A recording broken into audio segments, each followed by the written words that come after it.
नमस्कार मित्रों, जय माता दी। स्वागत है आप सभी का हमारे YouTube चैनल में। तो मकर राशि वालों, अगले 24 घंटे 8 मई 2022 बहुत ही शुभ संयोग मिल रहा है। जी हाँ दोस्तों, वैशाख शुक्ल पक्ष की सप्तमी आ रही है। इसे गंगा सप्तमी के नाम से भी जाना जाता है। इस दिन कुछ सावधानियां आपको रखनी है, कुछ उपाय हम आपको बताए हैं जिनको आपको करना है, कुछ बातों का आपको ध्यान रखना है। ये सभी बातें, ये सभी उपाय, ये सभी सावधानियां हम आपको इस वीडियो में बताएंगे, जिससे कि आपकी जन्मों जन्मांतर की गरीबी दूर होगी और साथ ही आपके दुश्मन भी जलकर खाक हो जाएंगे। बहुत ही महत्वपूर्ण वीडियो है, बहुत ही ध्यान से देखिएगा, सुनिएगा, समझिएगा। महत्वपूर्ण ग्रह गोचर के आधार पर बनाई गई है, तो अनुरोध है अंत तक देखें। पसंद आए तो लाइक करें, कमेंट सेक्शन में जय माता दी के जयकारे लगाना बिल्कुल ना भूलें। साथ ही अगर आप माता रानी के सच्चे भक्त हैं तो हमारे चैनल को जल्दी से सब्सक्राइब करें, बेल आइकन को जरूर प्रेस करें ताकि आने वाली और भी लेटेस्ट वीडियो आप तक आसानी से पहुंच सके। तो चलिए दोस्तों, वीडियो की शुरुआत करेंगे हर हर महादेव का नाम लेकर। तो मकर राशि वालों, दोस्तों आज की वीडियो में हम आपको बताने वाले हैं कि 3 बड़े योग कौन से बन रहे हैं 8 मई 2022 को। ऐसा कौन सा शुभ संयोग बन रहा है जो ये दिन आपके लिए बहुत स्पेशल है। देखिए, 3 बड़े योगों में बनने वाली है गंगा सप्तमी।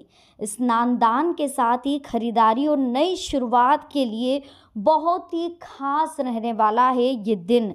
वैशाख शुक्ल पक्ष सप्तमी के दिन गंगा सप्तमी का पर्व मनाया जाता है। इस दिन माँ गंगा देवी की पूजा अर्चना करने से एवं गंगा जल से स्नान करना आपकी सारी मनोकामनाओं को पूर्ण करता है, साथ ही आपके पापों का क्षय भी होता है। इसी के साथ अगर आपके घर में गरीबी हो, कोई आर्थिक स्थिति आपकी पर बहुत ज़्यादा खराब चल रही हो, तो आप गंगा स्नान करके भी अपने मन की कामना मांग सकते हैं। इससे कल की जो सप्तमी है, इस दिन आप जो भी माता रानी का स्नान करके मांगेंगे आपको जरूर मिलेगा।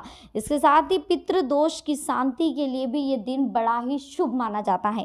कहते हैं दोस्तों, जिसके घर में पितृ दोष होता है वहाँ पर भयानक गरीबी छा जाती है। कभी भी बच्चे का जन्म नहीं होता है, यानी कि जैसे ही कोई नारी वहाँ की स्त्री अगर गर्भ ठहरता है तो तुरंत गर्भ गिर भी जाता है। मतलब कहीं ना कहीं बच्चे के जन्म से लेकर उसके गर्भ धारण से लेकर जन्म तक परेशानियां चलती रहती है। घर में कोई ना कोई बीमार रहता है, एक बीमारी से उठता है दूसरा बीमार पड़ जाता है। पैसों की आवक जावक चलती रहती, पैसा ठहरता नहीं है, बहुत ज़्यादा खर्चे बढ़ते रहते हैं। तो ये सब कुछ पितृदोष की वजह से होता है।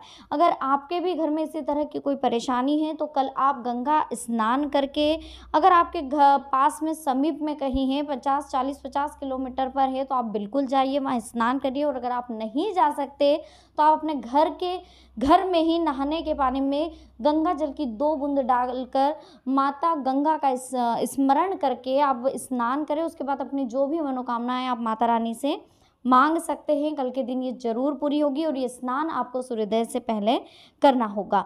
इस साल गंगा सप्तमी पर तिथि वार और ग्रह नक्षत्रों से मिलकर 3 शुभ योग बन रहे हैं। इस कारण ये पर्व और खास हो गया। इस महासंयोग में व्हीकल, ज्वेलरी, प्रॉपर्टी और कपड़ों की खरीदारी करना बेहद शुभ रहेगा। साथ ही इस दिन गृह प्रवेश और नई शुरुआत करना भी फलदायी रहेगा। इस दिन गंगा के किनारे श्राद्ध करने से पितृदोष खत्म होते हैं और अकाल मृत्यु वाले पूर्वजों को भी मोक्ष मिलता है।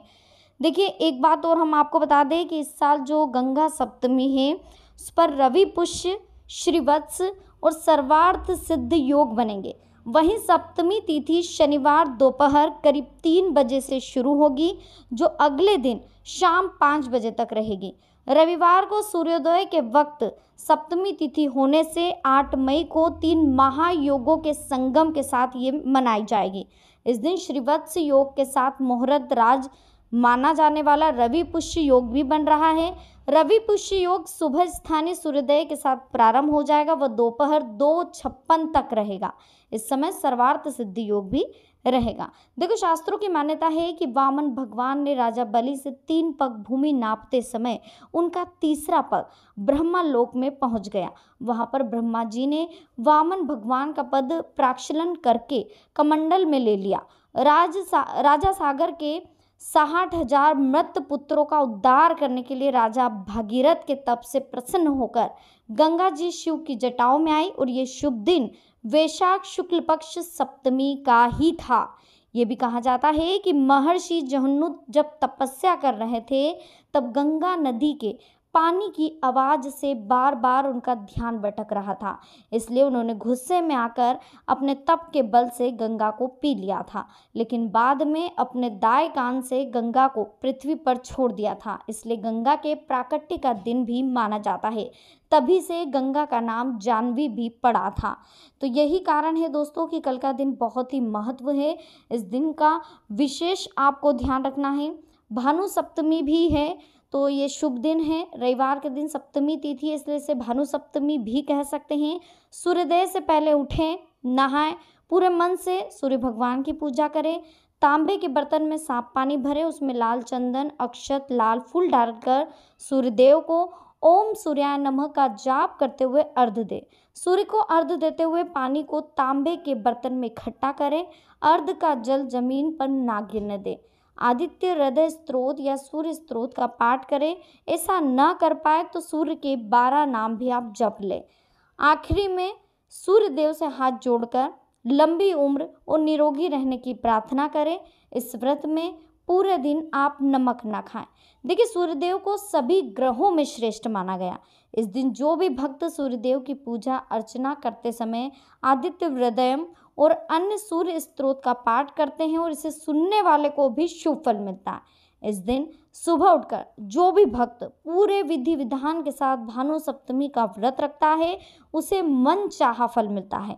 ऐसा भी माना जाता है कि जो भक्त इस दिन गंगा स्नान करके सूर्य भगवान को जल चढ़ाएं उनकी आयु लंबी होती, उनकी काया निरोगी रहती है, उससे कभी भी धन की कमी नहीं होती, उसके घर से गरीबी जन्मों जन्मांतर तक दूर रहती है, उसके घर में वैभव धन धान्य की सुख समृद्धि की कभी कमी नहीं होती और दुश्मन हमेशा जलकर उससे खाक होंगे। जो भक्त भी इस विशेष दिन में दान पुण्य करते हैं उनके घर हमेशा धन धान्य भरा रहेगा। इस बात का विशेष ध्यान रखें, इसलिए कल के दिन को बिल्कुल भी ना भूलें। कल का दिन आपके लिए बहुत ही महत्वपूर्ण है, बहुत ही स्पेशल है। इसी के साथ दोस्तों आपको एक चीज़ और ध्यान रखनी है कि कल के दिन को और महत्व बनाने के लिए कुछ चीज़ों का विशेष रूप से ध्यान रखना है। उन चीज़ों को आपको करने से बचना है। कुछ सावधानियां हैं जो आपको रखनी है। अगर ये सावधानियां आप कल के दिनों में रखेंगे तो आप बहुत कुछ खोने से बच सकते हैं। देखिए, किसी अनजान व्यक्ति से मुलाकात अगर आपकी कल हो रही है तो अपनी गोपनीय जो बातें, जो सीक्रेट बातें वो उजागर ना करें, क्योंकि ऐसा करने से आपको धोखा मिलेगा। वाहन का इस्तेमाल सावधानी से करें। रखरखाव संबंधी बड़ा खर्चा होने के योग दिख रहे हैं।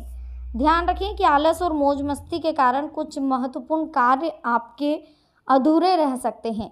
व्यर्थ घूमने फिरने में अपना समय ना बिताएं। युवा वर्ग अपने करियर को लेकर चिंतित रहें। आर्थिक मामलों को लेकर आपको कुछ टेंशन हो सकती है, तो घर की देखरेख संबंधी कार्यों में खर्च करने से बजट बिगड़ेगा। साथ ही इस बात का ध्यान रखें कि किसी नज़दीकी व्यक्ति से छोटी सी बात को लेकर वाद विवाद हो सकता है। चलिए अब कुछ अनमोल विचार हम आपको बता देते हैं। ये अनमोल विचार दोस्तों आप अगर इन पर अमल करेंगे, इन्हें अपनी ज़िंदगी में अपनाएंगे तो ये आपकी ज़िंदगी में एक सकारात्मक परिवर्तन लेकर आएंगे, एक बदलाव लेकर आएंगे जो आपकी लाइफ को पूरी तरह से बदल कर रख देगा। देखिए, परिवार छोटा हो या बड़ा, अगर एक भी सदस्य मतलबी हो जाता है, स्वार्थी हो जाता है तो परिवार टूटने की संभावनाएं बहुत बढ़ जाती हैं। जीवन में जब भी मुश्किलें आती हैं तो परिवार का साथ व्यक्ति को साहस देता है, हिम्मत देता है। परिवार साथ हो तो बड़ी से बड़ी मुश्किलें भी पार की जा सकती हैं। परिवार ना टूटे इसके लिए हमें सभी सदस्यों की बातों को बहुत ध्यान से सुनना चाहिए, धैर्य के साथ समस्याओं का सामना करना चाहिए। सभी सदस्यों के साथ आप प्रेम से रहेंगे और सम्मान करेंगे, तभी परिवार में एकता बनी रहेगी। देखिए दोस्तों, रहने के लिए घर जरूरी है, लेकिन घर परिवार के लिए साथ से ही बनता है। जो घर है वो परिवार के साथ से बनता है।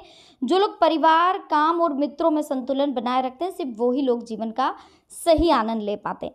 परिवार ही एकमात्र ऐसा स्थान होता है जहाँ हमें हमारी कमियों के साथ स्वीकार किया जाता है। इसलिए परिवार का सम्मान हमेशा करें। परिवार को जोड़े रखने के लिए एक दूसरे की बातों को बहुत धैर्य के साथ सुने, सभी को समझे, सभी का सम्मान करें।